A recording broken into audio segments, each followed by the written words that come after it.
Oh, the video? Okay, video is up.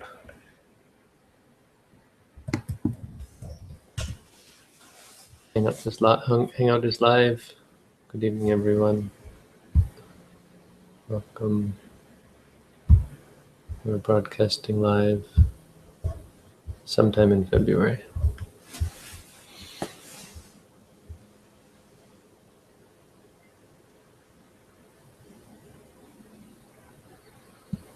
Interestingly, today we were just talking about filial piety.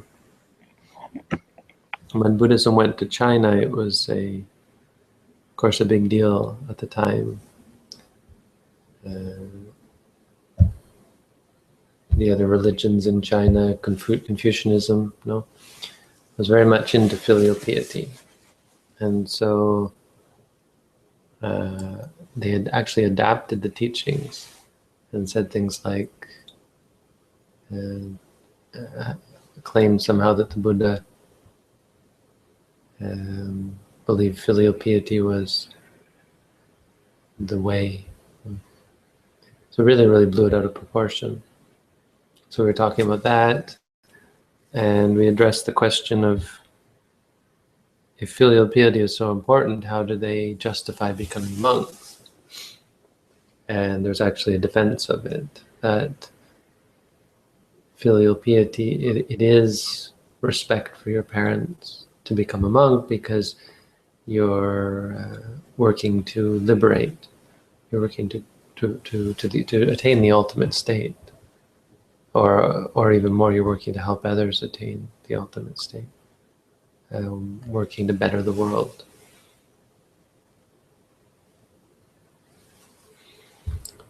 Which in fact is an early teaching as well. In the text that we follow, there's the idea that becoming a monk or even practicing meditation is actually of great benefit to your whole family, in the most obvious sense, because it changes your relationships with them as you become more peaceful, more content, more compassionate, and so on, more loving.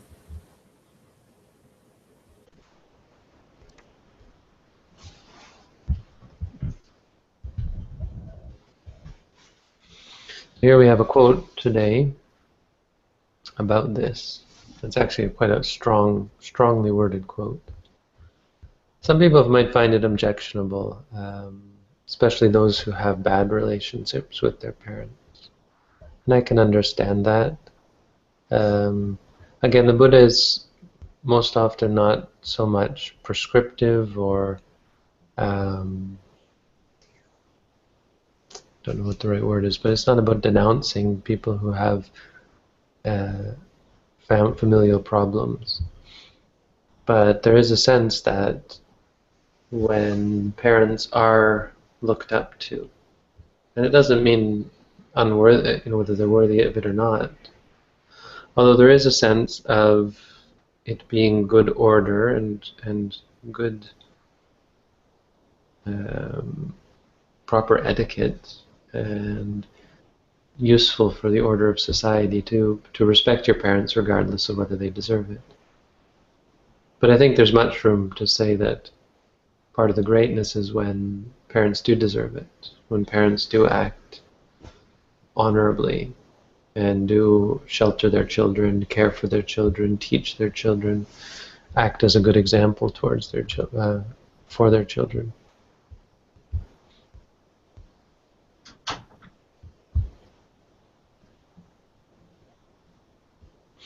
But definitely children. I've argued with people in the past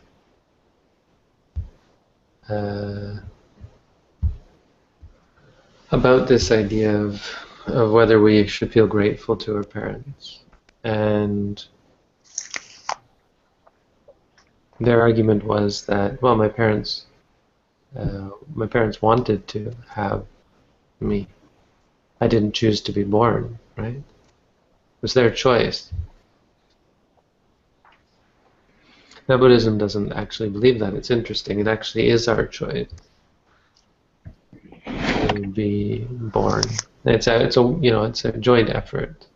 Parents have to have sexual intercourse, and oftentimes are aware that it's going to lead to pregnancy.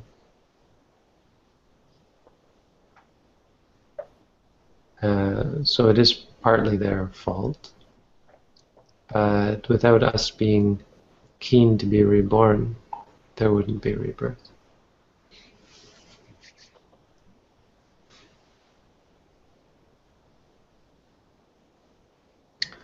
But more importantly, it is quite beside the point who made the effort. Like if someone does a nice thing for you without you asking, does that mean you shouldn't feel grateful if it helps you? So if someone tries to do a good deed and you don't need their help, that's one thing. But if you say, well, my parents wanted to look after me, they wanted to do all these good things, it's really beside the point. If I want to do something nice for you when you need it, it doesn't mean you shouldn't feel grateful. And this isn't a logic. It isn't about logic. It's very much about karma. When someone does good things for you, when they care for you, this changes the scales, tips the balance. It's funny, nowadays you often have people who don't like it when others do good deeds for them. And as I've talked about, this can be karmically based as well, because they haven't done good things for others. But the fear that I've heard is there's a sense that if I do something for you, then I'm going to owe you something. I'm going to have to do something. If you do something for me, I'm going to have to do something back for you. You don't want me to do, because there's always strings attached.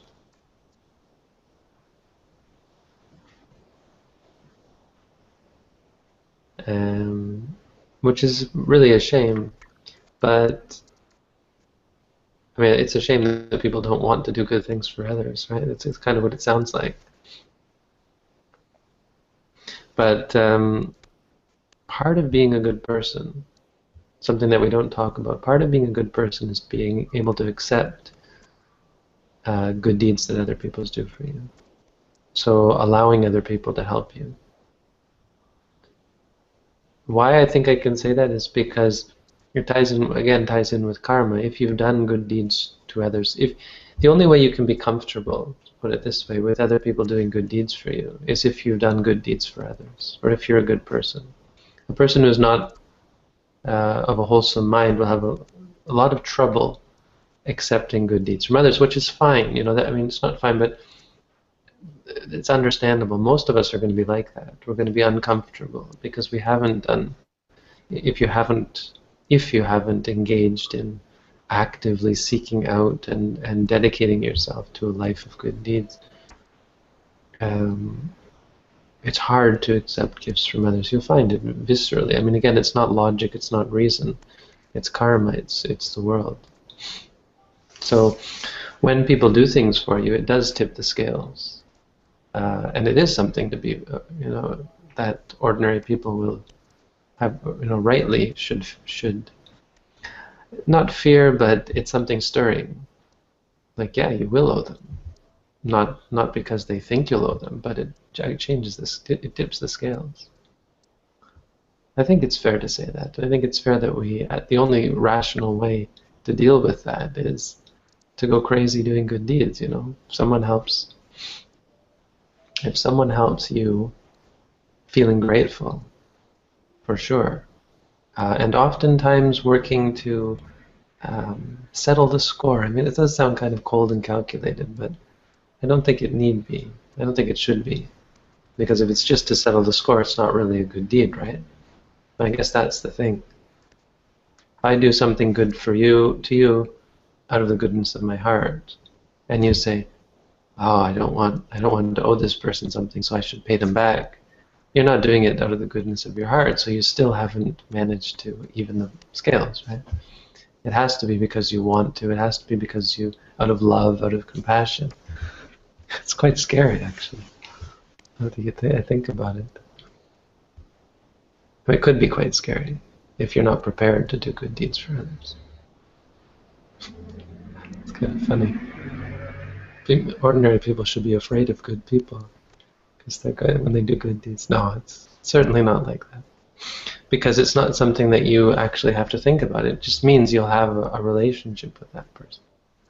And if you're not a very good person, you're going to end up in a position where the best thing you can do is to help that person. I mean, it's just karmically talking.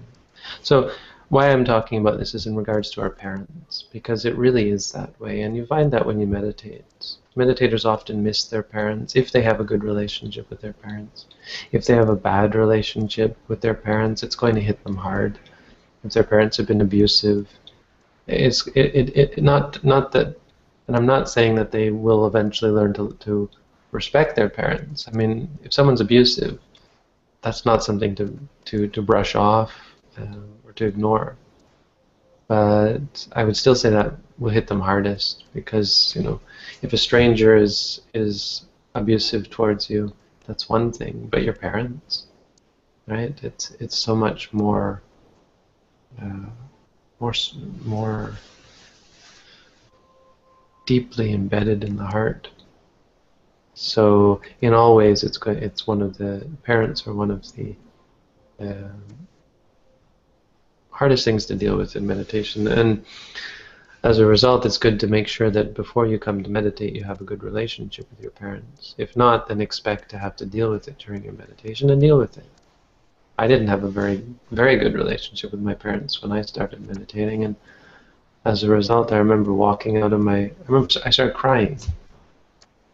And someone found out, and they called the teacher, and one of the teachers came to my room and knocked on the door, and I opened the door, and she said, "What's wrong?" I said, "I miss my parents."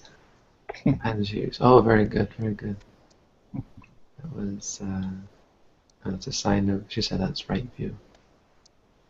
I mean, it's something coming up from your meditation, naturally. I mean, I hadn't thought about my parents. I had no thought that this was going to, they were going to play a part in my meditation at all, but I'd had a fairly acrimonious relationship with my parents at times. A lot of people talk about that. So I think that gives some insight into why this quote is saying what it's saying. How when parents are respected in the house, that is what it means to worship the gods, to worship Brahma. Worshipping your parents is worshipping Brahma. And it's kind of a dig at Hinduism as well. Like the language, or Brahmanism, the religion of the time, because they worship, they were talking about God and the yada yada. So the Buddha's saying, real God, people who are really gods, because they do create you, right? In a sense, they create your body, and they do answer your prayers, answer your wishes. This is if they do, again. But for many of us, they do, and they have for many years. That's God. Right? That's what God is supposed to do. They're powerful. They have complete power over you, right? When you're a child. And they exercise benevolence, if they do, as many do. They care for you, many of them do. So if that's the case, if they do care for you, and they are benevolent and so on, then that's like Brahma, and they should be worshipped. And if they are worshipped, maybe not as gods, but there is a sense that your parents are holy for that reason. Isn't that funny, no? Parents are more like God than God is, because of course any gods that there might be, they don't spend much time, obviously they don't spend much time worrying about humans, no matter what the theists say. Apparently you have as much, someone was saying you have as much, statistically speaking, or they've done experiments on prayer, and you have as much, it was kind of funny, I guess, but what is it?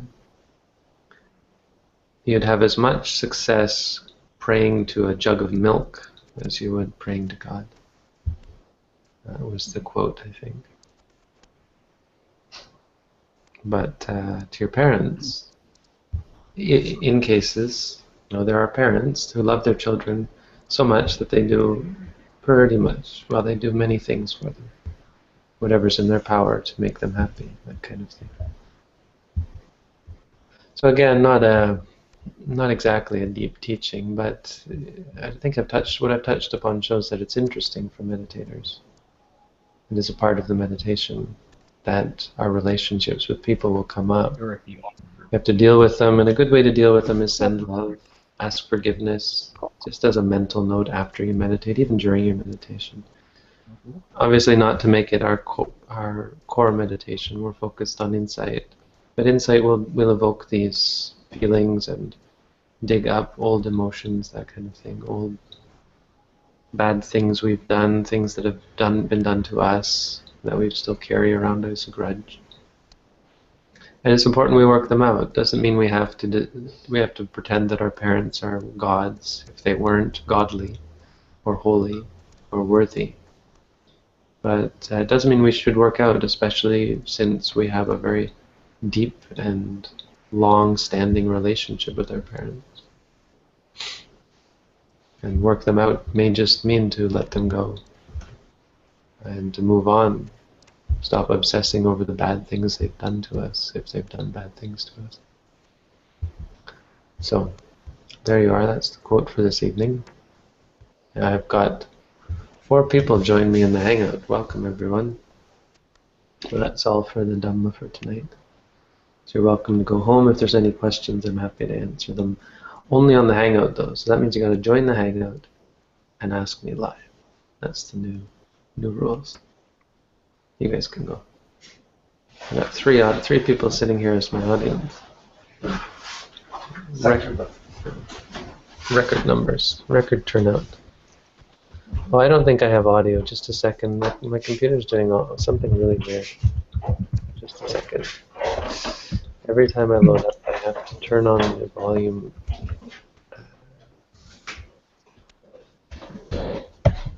Now I should be able to hear you.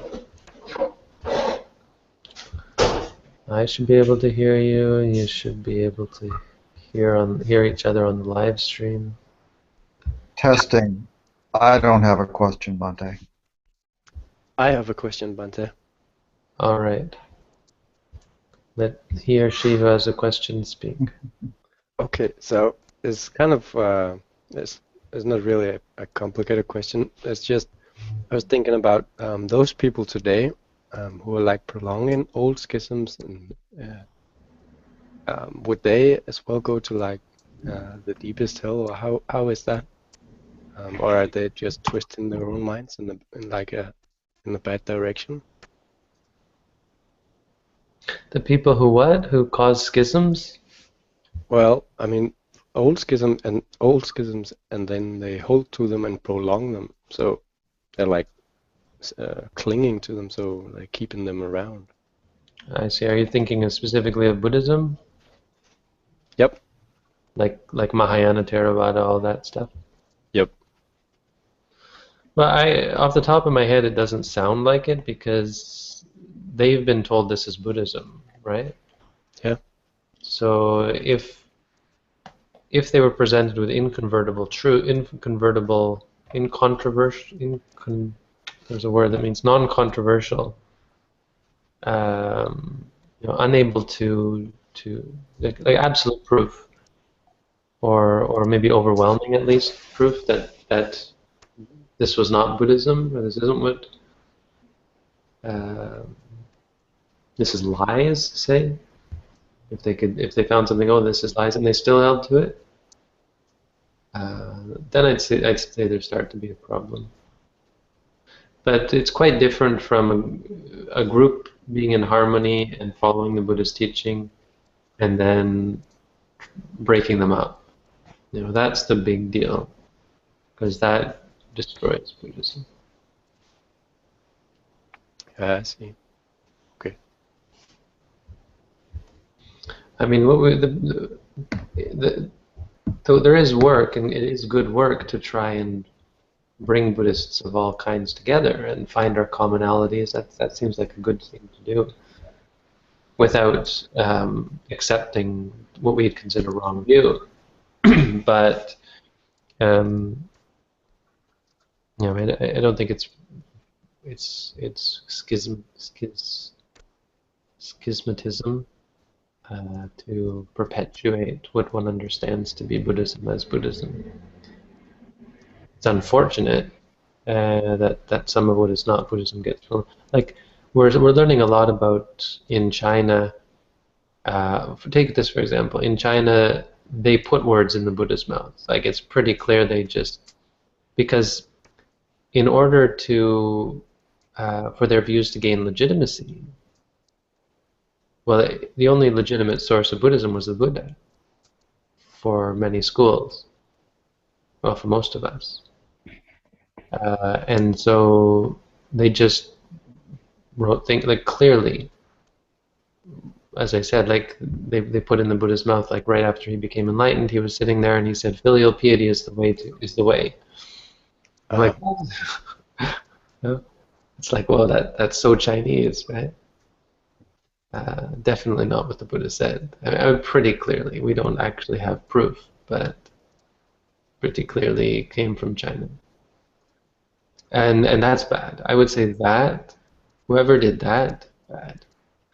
Now, you could argue that maybe they didn't really have a sense of who the Buddha was, or maybe they thought everyone did this. Maybe they thought, well, the Buddha is just an imaginary figure anyway. He didn't really exist. People think that. Then they would think, well, so then it's all right. I'll just make up my own stories. They have their stories from India. I'll make my stories about the Buddha. It's just stories.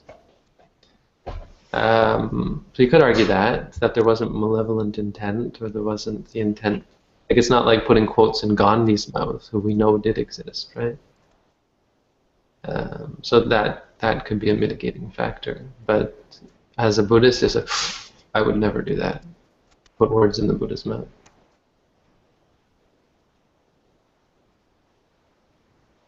Okay, thank you, Bante. Welcome.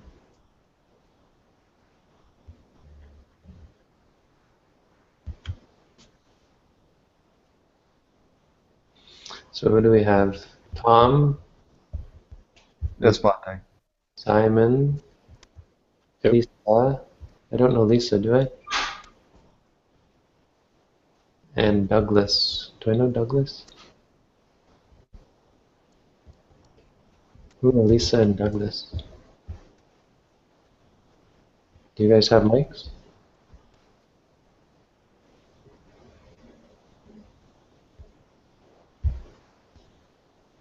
Why are you on the Hangout if you don't talk? Hello, Hi. I'm Doug. Hi, Doug. Hi. Oh, that's not Doug from Australia, is it? No. No, this is my first time. Okay. Do you have a question? Sure. I have a question about meditation. I I have a lot of intense anxiety at work, and I've tried meditating during my breaks at work, and I try mindfulness of breathing. But my anxiety and maybe my adrenaline is so high that I don't seem to be able to calm myself down with my mindfulness of breathing. Is there another? Don't use mindfulness of breathing. Look Okay. up. I mean, if you want, don't recommend it because it's samatha meditation. Oh, I don't know. Depends what you ask. Okay. You want my advice? Because you're asking me, so Yeah. I'm allowed to be partisan because you've asked me. But just know that I'm being a bit partisan when I say don't use that. Look up, as you're asking me, look up Yutta Dhammo and look it up as well and make sure. Okay. Removing anxiety completely, meditation for anxious people, and there's 3 right there. My first 3 results on Google. Okay. I mean, I could go over it again, but it's all been said. I mean, basically, the basic thing is it's not. Let me see. Anxiety is both physical and mental, and the physical aspects aren't anxiety. Anxiety isn't the physical, but they bounce off each other. So being anxious creates physical experiences. physical effects like this butterflies in your stomach, the heart beating, the tension, etc., headaches even. Yeah. And that makes you anxious because you say, "Oh my gosh, I'm anxious." You're not actually. Anxiety is just a moment, and then there's the physical experience, and then you get anxious about that. I was even realizing that, you know what makes you anxious? Mm-hmm. You get anxious that you're going to be anxious. Yeah. You think about something and say, "Oh, I can't. I'm gonna. What if I? You know, you say, what if I freeze up? Yeah. Right? I have to go and give a talk. Oh man, am I gonna mess it up? Am I gonna, freeze because I'm so anxious?" And that makes you anxious. Mm-hmm. So it's the snowballing, and insight meditation breaks that. When you're able to note anxious, or note the physical as well. I mean, watch those videos that I've done. I'm Okay. sure one of them's good. On YouTube, did you say? Or Yeah, well, just Google Yutadamo anxiety. okay. I've also got, just a shameless plug, uh, video.sirimangalo.org Okay. has all my many of my videos categorized. So under mental, it's probably under mental issues or something. Mental issues, there's anxiety. That someone in the hangout in the chat has already put something up. No, nobody. Oh. But yeah, look up if you're ever looking for something about a specific subject. I don't see anxiety there. Panic attack? Is there? I don't know. I'm guessing for another name for it. Yeah, it's funny. I'm surprised there isn't one. Well, we better add it.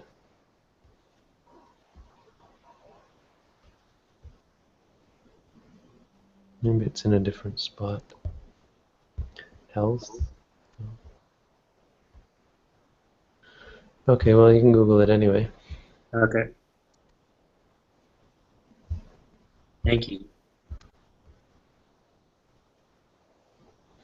Oh, and under fear. For some Okay. reason it's all lumped under fear. It shouldn't be, probably. But there's, yeah, so the videos are all under fear.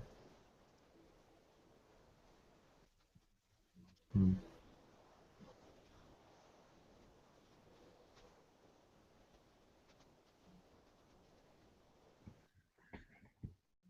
Something's broken.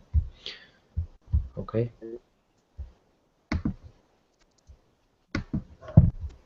So did that answer? That did answer your, like, it was just about anxiety, right? Mm-hmm. And what type of meditation I could use. And Right. so So you were. So yeah, read if you haven't yet. Read my booklet on how to meditate. okay. Yeah, maybe that's even better than the videos that I did, because if you haven't read the booklet, that's where you got to start with this community, or with talking to me. Okay. It's not so much doctrine as it is giving you meditation techniques Okay. to use. But then specifically watch the videos on anxiety, because they're also very practical, explaining how you'd use the technique to deal with anxiety, which is an interesting case. Because, as I said, much of it is physical when we think it's all anxiety. We think I'm anxious. But a lot of it is not anxiety. A lot of it is the physical effects of anxiety, which then perpetuate the cycle. They make you anxious. Oh my gosh, I'm anxious. And you get more anxious. Mm-hmm. Thank you. What about Lisa? Who is Lisa?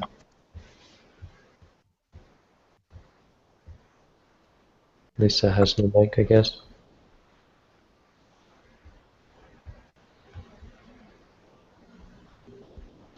All right. Well, thanks, guys, for actually joining the Hangout. Good to Thank you, Bante. see people here.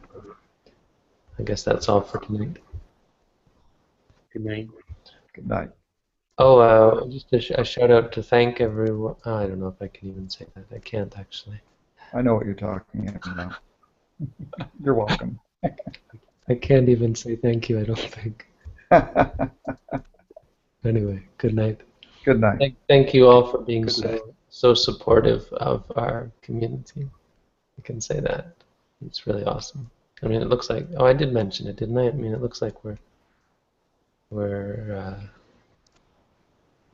moving ahead. So, good night. Good night, Bante.